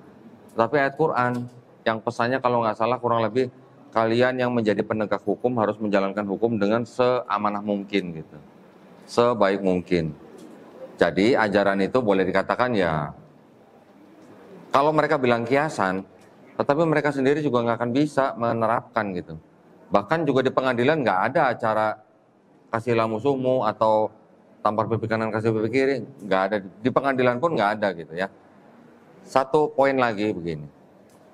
Ini kan ceritanya kan kita ini bekas jajahan Belanda ya Pak ya. Yang bawa agama Kristen ke Indonesia, Belanda kan ya. Pada waktu Belanda datang ke Indonesia, mereka punya misi kan 3G. Apa? Gold, Glory, Gospel. Gospel ini ya Bible mereka gitu. Terus pada waktu mereka datang ke Indonesia, bangsa Indonesia kan belum merdeka. Belum merdeka kan? Datang ke bangsa yang belum merdeka, memberikan kitab atau ajaran, kasihilah musuhmu. Gitu. Lah buat orang yang dijajah, musuhnya mereka siapa? Ya penjajah kan? Jadi penjajah datang bawa buku, ajarannya kasihilah musuhmu. Gimana caranya Pak? Ya, kira-kira gitu ya Bu ya, menjawab ya. Satu lagi. Mungkin satu pertanyaan lagi. Moderator, dibacakan atau Boleh coba San. dari Ahmad? Panjang. Assalamualaikum warahmatullahi wabarakatuh. Waalaikumsalam warahmatullahi wabarakatuh. Pak mau nanya, kita ini kan menyembah Allah, sedangkan Ka'bah kiblat apa nih kita? Beda Ka'bah dan Allah. Kita menyembah yang punya Ka'bah atau Ka'bahnya? Mohon maaf. Pertanyaannya adalah kita menyembah yang punya Ka'bah atau Ka'bahnya? Waduh. Waduh, gimana? Ini benar nih yang nanya begini nih. Yang kita sembah adalah Allahnya lah. Masa kita menyembah Ka'bah? Tapi gini Bu, ya, gini. Jadi rame kan? Ya, gini Bu. Gini Bu. Banyak tuduhan, ya, banyak tuduhan dan fitnah dari orang di luar Islam yang menuduh bahwa umat Islam menyembah batu. Ya, batunya itu adalah Ka'bah atau batu Hajar Aswad. Itu tuduhan, ya. Tetapi kalau tuduhan itu kita sampaikan kepada orang Yahudi ya, Pak ya. Dalam hal ini saya langsung sebut namanya lah, Rabbi Tovia Singer yang saya pernah ajak podcast ya. Saya tanya begini, Rabbi, kalau ada orang yang mengatakan bahwa umat Islam menyembah Ka'bah atau batu Hajar Aswad, menurut Rabbi bagaimana? Ya, Rabbi jawabnya gimana? Dia bilang apa? Kalau ada orang yang mengatakan orang Islam menyembah Ka'bah atau menyembah batu Hajar Aswad, itu orang idiot. Yang jawab Rabbi itu ya. Rabbi aja tahu bahwa umat Islam tidak menyembah Ka'bah atau batu Hajar Aswad. Juga tidak ada perintahnya di dalam Quran kan? Ya kan? Kan gini. Kalau kita dianggap menyembah Ka'bah itu boleh nggak sih diinjak-injak? Boleh nggak Bu diinjak-injak Bu Ka'bah? Boleh. Kalau ganti kiswah juga diinjak-injak kan? Kemarin saya umroh ke sono juga diinjak-injak. Masa kalau kita menyembah Ka'bah sesembahan kita diinjak-injak? Nggak mungkin. Jadi bukan ya. Ka'bah itu hanyalah kiblat atau arah untuk persatuan. Ya. Sekarang masjid nih, imam di sini, jamaah di sini. Gimana kalau imamnya ngadep sono, jemaahnya ngadep sono, ada yang ngadep sono gitu gimana? Akan berantakan kalau begitu kan. Itulah namanya arah untuk persatuan gitu. Lagi pula pernah nggak umat Islam tidak kiblat ke Ka'bah, pernah nggak? Pernah, ya kan? Tadi di awal kan saya bilang, akhirnya dikabulkan Allah SWT, kiblatnya pindah ke Masjidil Haram kan. Berarti kan bukan kiblat itu sebagai sesembahan, hanya sebagai arah gitu ya untuk persatuan. Jadi jelas yang kita sembah ya yang punya yang punya Ka'bah itu. Bukan Ka'bahnya yang kita sembah gitu ya. Terus ada lagi nanti tuduhan atau fitnah bahwa kita kita mencium batu Hajar Aswad yang dikatakan bisa menghapus dosa. Dianggapnya kita menyembah batu Hajar Aswad karena kita cium-cium dan bisa menghapus dosa katanya. Kalau yang menuduh itu orang Kristen, saya mau kasih orang Kristen itu ayat. Ayatnya ada di Yesaya 6 kalau nggak salah, Yesaya 6 ayat 6 sampai 7. Ada sebuah kisah bahwa Nabi Yesaya ya. Ini nabi di dalam kitabnya mereka, ada Nabi Yesaya ditempeli dengan batu bara bibirnya. Setelah ditempel batu bara itu dikatakan dosamu sudah dihapus gitu. Pertanyaan, yang menempelkan itu namanya apa? Makhluk serapim namanya. Serapim itu bisa disebut kayak malaikat gitulah. Batu itu diambil dari mezbah, kemudian ditempelkan ke bibir Yesaya, dikatakan dosa Yesaya sudah dihapus. Pertanyaan saya kan begini, yang menghapus dosa Yesaya itu Hashem, Tuhannya, atau malaikatnya, atau batunya? Tuhannya kan? Jadi kalau umat Islam mencium batu Hajar Aswad, yang menghapus dosa Allah Subhanahu Wa Taala atau batu Hajar Aswad? Allah Subhanahu Wa Taala. Masa gitu aja nggak nyampe gitu. Jadi kan karena kita sudah berikhtiar, kita sudah jauh-jauh ke sana, ke Ka'bah, kita sudah mengorbankan harta ya, tenaga kita, pikiran kita, sampai kita jauh-jauh ke sana. masa ya dosa kita nggak dihapuskan gitu. Insya kan cuman begitu aja sebenarnya kan logika sederhananya. Jadi kalau ada tuduhan Muslim mencium batu hajar aswad berarti Muslim menyembah batu hajar, itu konyol. Oke, semoga menjawab pertanyaan ya. Ada lagi?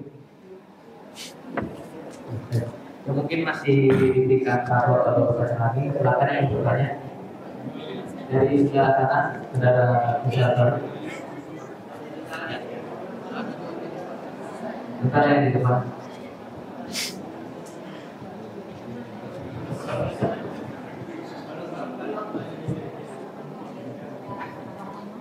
Assalamualaikum warahmatullahi wabarakatuh. Waalaikumsalam warahmatullahi wabarakatuh. Saya hanya ingin menanyakan Ustaz, tadi ada bahasa-bahasa istilahnya misionaris ya atau dai-dai dari kalau boleh tahu Ustaz bagaimana pergerakan misionaris ini dan kepada siapa aja mereka berdakwah istilahnya. Terus supaya kita bisa antisipasi murid kita atau anak kita atau teman-teman kita supaya tidak terjerumus dari ajakan mereka. Mungkin itu aja Ustaz. Assalamualaikum warahmatullahi wabarakatuh. Waalaikumsalam warahmatullahi wabarakatuh. Baik. Kalau ditanyakan modusnya misionaris ya, secara global ya.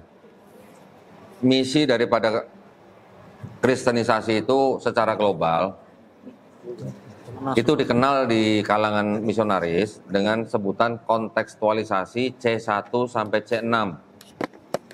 Ya, saya beberkan dulu nih kontekstualisasinya dari C1 sampai C6 itu apa.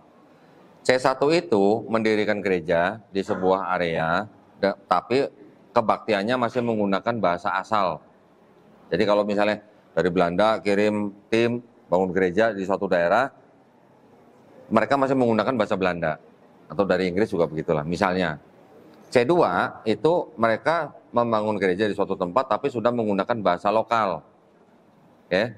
C3 selain bahasa lokal, mereka juga sudah menerima tradisi dan budaya setempat. C4 mereka sudah menerima budaya dan tradisi orang-orang Islam yang ada di daerah situ, ya. Jadi kalau budaya tradisi setempat belum tentu Muslim kan, tapi yang ini sudah menerima budaya dan tradisi orang-orang Islam di tempat itu. Yang C5 mereka sudah bergaya Muslim, bergaya itu artinya apa?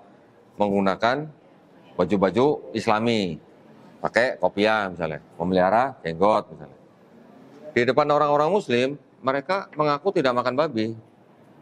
Mereka juga punya gereja, tapi gerejanya namanya nama-nama Islami. Contoh apa? Masjid Isa Al-Masih misalnya. Gitu ya.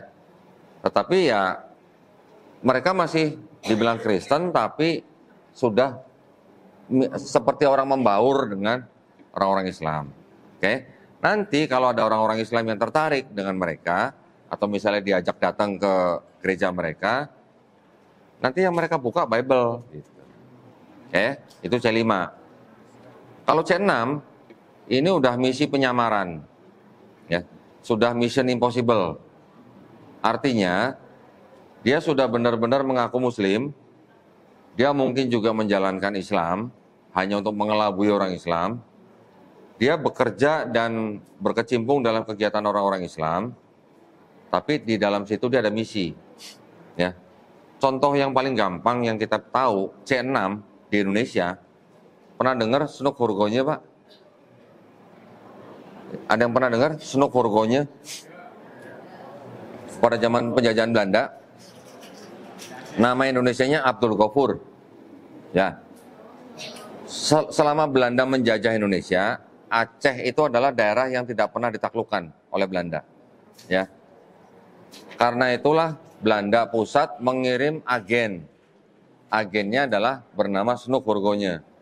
Snuk Hurgonya ini dikirim ke Arab Saudi, belajar bahasa Arab, belajar Islam. Setelah mahir dikirim ke Indonesia khusus ke Aceh. Ngajarin apa? Ngajarin bahasa Arab, ngajarin Islam. Ya tampangnya sudah Muslim. Jadi kan umat Islam di Aceh menerima dia. Tetapi selama dia di Aceh, dia mengirimkan informasi-informasi itu ke Belanda. Barulah Aceh bisa dikalahkan oleh Belanda. Ya, itu misi atau level yang paling tinggi itu namanya C6. Gitu. Oke, itu secara global ya. Tapi kalau misi kristenisasinya sendiri di setiap negara mungkin berbeda-beda modusnya. Beberapa hari yang lalu saya sempat mewawancari beberapa orang, ada 2 orang mantan misionaris ya.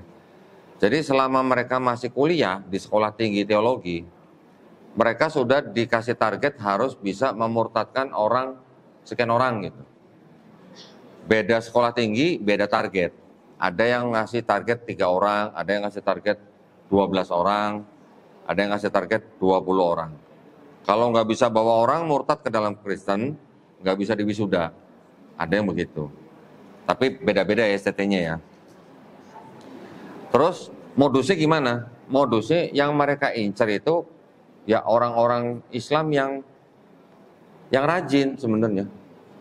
Yang rajin.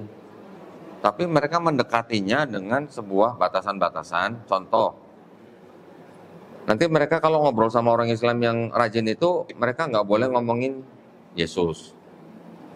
Nggak boleh ngomongin istilah-istilah atau terminologi dari Kristen.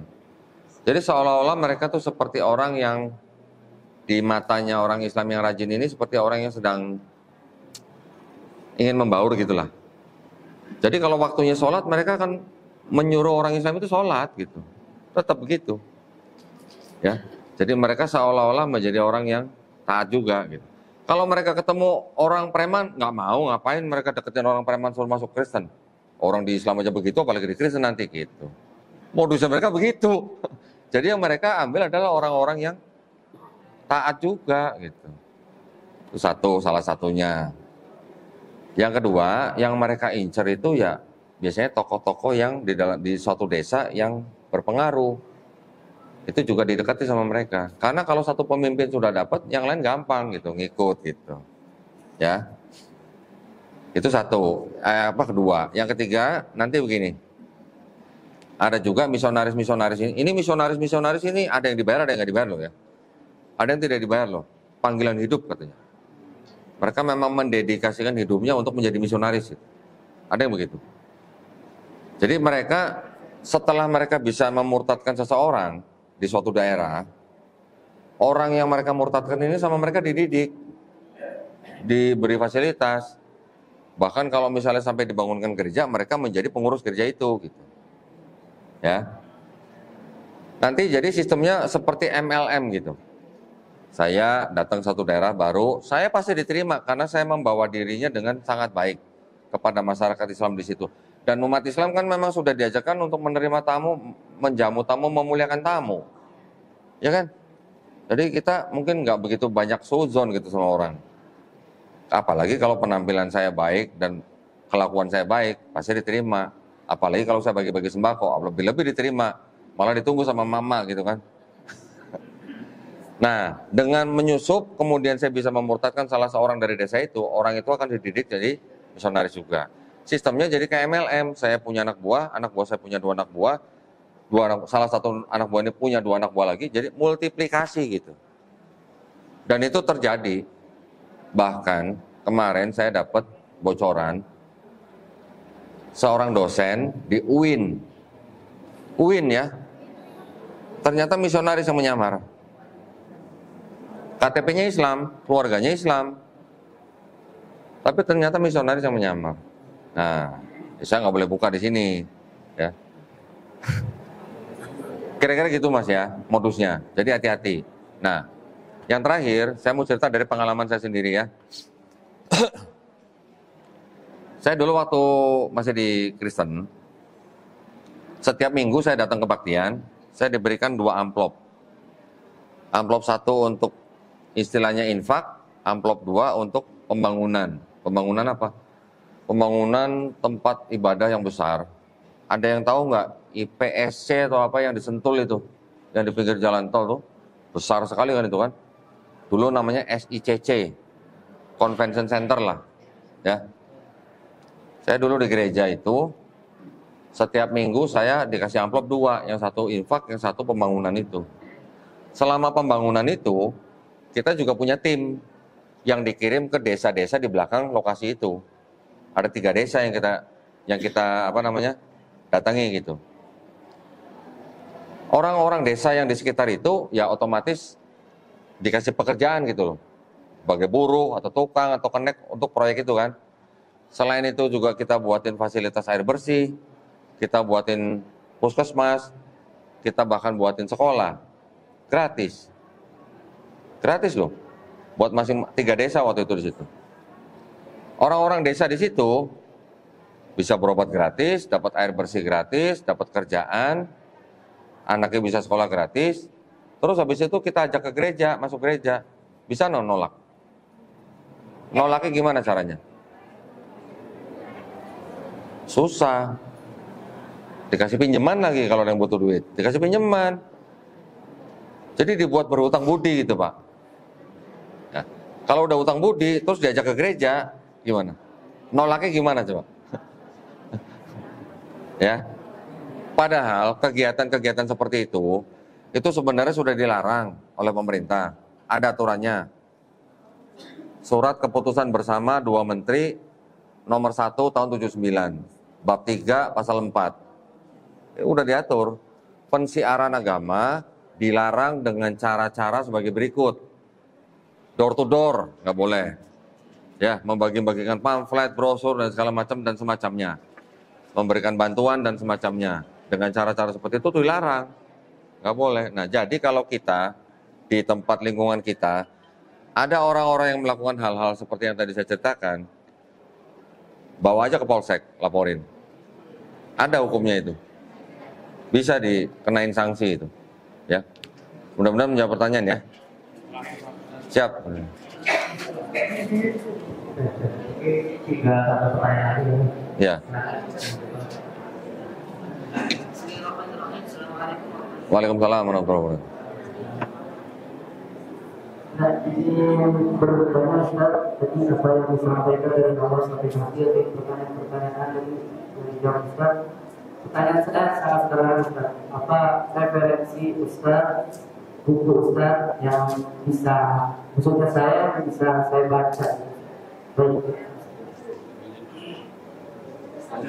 Ya.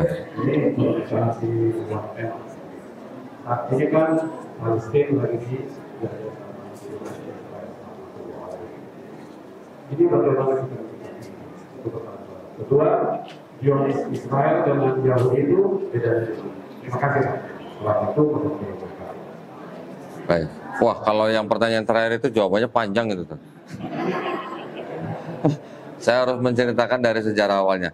Baik, tadi buat Aki, kalau mau baca buku, saya ada sebuah buku yang kebetulan juga kami aja yang menjual, hanya kami yang jual. Karena apa? Karena buku itu sudah diterjemahkan ke dalam bahasa Indonesia oleh almarhum Ustadz Insan Mokoginta. Buku itu sangat bagus, judulnya The Five Gospel. Ya, harganya cukup mahal, 500.000, karena selain untuk mengganti biaya scan dan fotokopi, juga untuk membina para mualaf. Kalau mau nanti bisa hubungin saya. Yang kedua tadi Bapak nanya, tadi yang pertama mengenai apa tadi? Bagaimana kita bersikap sebagai muslim ya? Ya, yang jelas kita kan juga mengikuti pemerintah kita Pak. Ada pemerintah kita ya. Pemerintah kita sekarang tidak punya hubungan diplomatik dengan mereka, ya kita hanya bisa membantu melalui jalur lain. Tetapi yang bisa kita bantu dalam hal ini ya hanya bantuan kemanusiaan. Yang jelas yang bisa kita meringankan penderitaan saudara-saudara muslim kita di Palestina ya hanya dari bentuk kemanusiaan, obat-obatan, makanan dan segala macam. Dan itu pun tidak mudah Pak, jalurnya memang sedang sangat diblok gitu sama Israel ya.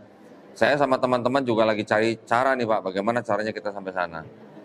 Awalnya kita bulan Februari juga saya belum yakin bisa masuk sana, tapi mudah-mudahan keadaan membaik Pak ya. Dan juga jangan lupa berdoa Pak, insya Allah doa kita juga insya Allah didengar Allah SWT ya.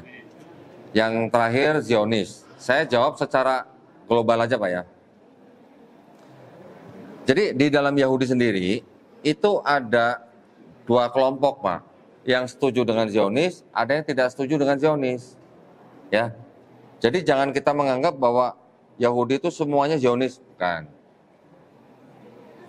Kalau boleh saya katakan, Yahudi yang Zionis ini kalau nggak salah nih Pak ya, ini sebenarnya adalah Yahudi yang hybrid Pak. Tahu ya Pak hybrid ya? darahnya nggak murni Yahudi, darahnya udah campur. Karena Yahudi kan beberapa kali kan diaspora. Diaspora tuh tersebar ke seluruh dunia. Bahkan di Cina ada tuh Yahudi Kaifeng namanya. Matanya sipit, tampang kayak Cina tapi Yahudi. Jepang ada, Indonesia juga ada. Ethiopia bahkan lebih banyak lagi. Di Ethiopia kita tidak bisa bedakan orang negro sama orang Yahudi, Pak. Tampangnya udah benar-benar tampang orang kulit hitam. Jadi Yahudi kemana-mana. Nah, Yahudi-Yahudi yang Zionis ini adalah Yahudi-Yahudi yang sebenarnya ngakunya ngikutin kitab mereka, ngakunya, tapi mereka ingin mempercepat, Pak. Mempercepat apa yang dikatakan di kitab suci mereka. Belum ada wahyu yang turun, tapi mereka ingin mempercepat dengan alasan mereka sudah tidak tahan dipersekusi di bangsa-bangsa atau di negara-negara lain tempat mereka tinggal. Tapi kalau menurut Yahudi-Yahudi yang super ortodoks, yang benar-benar mengikuti kitab mereka mengatakan itu belum saatnya ada negara Israel, ya, karena yang dikatakan Mesias di dalam kitab mereka yang akan datang nanti itu adalah Mesias yang akan datang pada saat di bumi sudah tidak ada orang mengangkat senjata untuk perang. Itu. Yang kedua, Mesias itu nanti akan datang pada waktu seluruh manusia di bumi sudah mengenal Hashem. Yang ketiga, nanti Mesias itu akan datang pada saat Bait Suci yang ketiga dibangun, ya. Jadi pandangan orang yang Yahudi yang ortodoks ini menentang Yahudi Zionis itu sendiri, Pak. Mereka juga protes bentuk negaranya dan juga perlakuan mereka kepada orang Palestina juga mereka protes. Jadi itu adalah tindakan penjajahan gitu. Jadi mudah-mudahan kita lebih objektif ya, Pak ya. Kalau yang Yahudi Zionis ini adalah orang-orang yang bukan murni Yahudi yang menjalankan kitabnya. Orang-orang yang Yahudi yang menjalankan kitabnya akan bilang, tunggu nanti kalau ada wahyu dari Hashem, baru kita bergerak gitu. Belum ada wahyu, belum ada nabi, istilahnya nabi mereka yang mengaku menerima wahyu, kok sudah ada yang mendirikan negara Israel gitu. Nah, jadi kira-kira gitu Pak ya. Siap. Terima kasih untuk semuanya yang sudah bertanya. Mudah-mudahan kalau jawaban saya ada yang kurang memuaskan, mohon dimaafkan. Semoga menjawab pertanyaan Bapak Ibu sekalian dan semoga bermanfaat. Wabillahi taufiq wal hidayah. Wassalamualaikum warahmatullahi wabarakatuh.